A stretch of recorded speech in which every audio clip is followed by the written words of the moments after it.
Welcome to stone dictation. Dictation 5 second बाद शुरू होगा। Ready, start.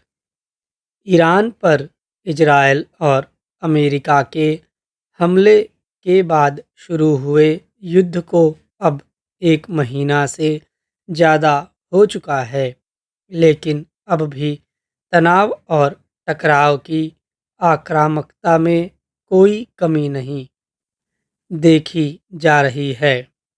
बीच बीच में युद्ध विराम की बात उठती है और अगले ही दिन पहले से ज़्यादा तीव्रता वाले हमलों के बीच गुम होकर रह जाती है। खबरों के मुताबिक अमेरिका ने ईरान के खर्ग द्वीप पर फिर हमला किया। इसके अलावा ईरान के अलबोर्ज प्रांत में हुए ताज़ा हवाई हमले में कम से कम 18 लोगों की मौत हो गई।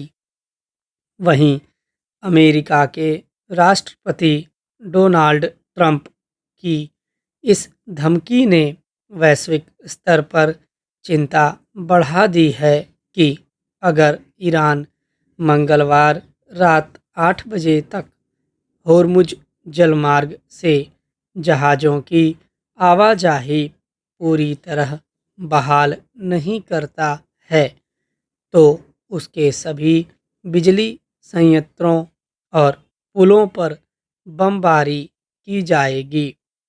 सवाल है कि क्या अमेरिका को इस बात की फिक्र है कि नागरिक ढांचों पर होने वाले हमलों को युद्ध अपराधों के दायरे में देखा जा सकता है। ईरान में हमले की वजह से एक स्कूल की कई बच्चियों की मौत को लेकर पहले ही अमेरिका इजरायल के रवैये पर तीखे सवाल उठ चुके हैं। ऐसा लगता है कि इस युद्ध में हमले के ठिकाने चुनने के मसले पर मानवीयता के प्रश्न पीछे छूट गए हैं। जहां इजरायल और अमेरिका की ओर से ईरान पर मिसाइल की मार करने से लेकर बमबारी करने में कोई कसर नहीं छोड़ी जा रही है, तो वहीं ईरान ने भी इजरायल सहित मध्य पूर्व के देशों में स्थित अमेरिकी सैन्य अड्डों पर हमला करने में कोई कमी नहीं की है। इससे इतर युद्ध की वजह से मध्य पूर्व के समूचे प्रभावित इलाके में जिस पैमाने पर कच्चे तेल का उत्पादन और उसका कारोबार बुरी तरह प्रभावित हुआ है, उसका असर समूची दुनिया पर किसी न किसी रूप में पड़ रहा है। बहुत सारे देशों में तेल, गैस और खाद की आपूर्ति बाधित हुई है। विडंबना यह है कि यह सब देखने समझने के बावजूद युद्ध को खत्म करने या कम से कम कुछ दिनों के विराम की बात भी ठोस तरीके से सिरा नहीं पकड़ रही है। एक और अमेरिका के राष्ट्रपति आए दिन ईरान में सब कुछ नष्ट कर देने की धमकी देते हैं, तो दूसरी ओर ईरान इसका जवाब देने की बात करता है।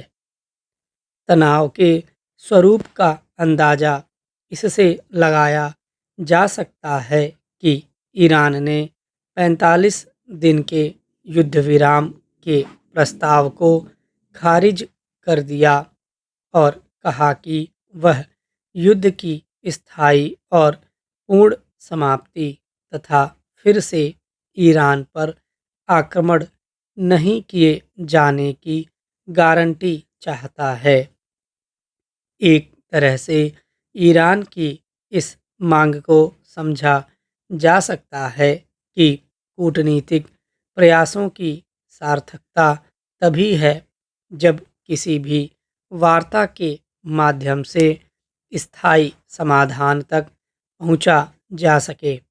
अगर हल निकालने के लिए चल रही बातचीत में कोई तात्कालिक आश्वासन दिया जाता है और उसमें विश्वसनीयता की कमी होगी, तो ऐसे प्रयास युद्ध के मूल कारणों को दूर करने में नाकाम रहेंगे, बल्कि इसके विपरीत नतीजे भी निकल सकते हैं। जाहिर है, कुछ समय के युद्ध विराम की गुंजाइश निकालने के बजाय संघर्ष को पूरी तरह खत्म करने के उपायों पर पहुंचने के उद्देश्य से बिना देर किए शांति प्रक्रिया को आगे बढ़ाया जाना चाहिए। मगर अभी युद्ध को लेकर जिस तरह की जिद देखी जा रही है, उससे किस तरह का समाधान निकाला जा सकता है? व्यापक पैमाने पर विनाश के बाद जब युद्ध थमेगा, तब किसी भी तरह के समाधान की कीमत क्या होगी?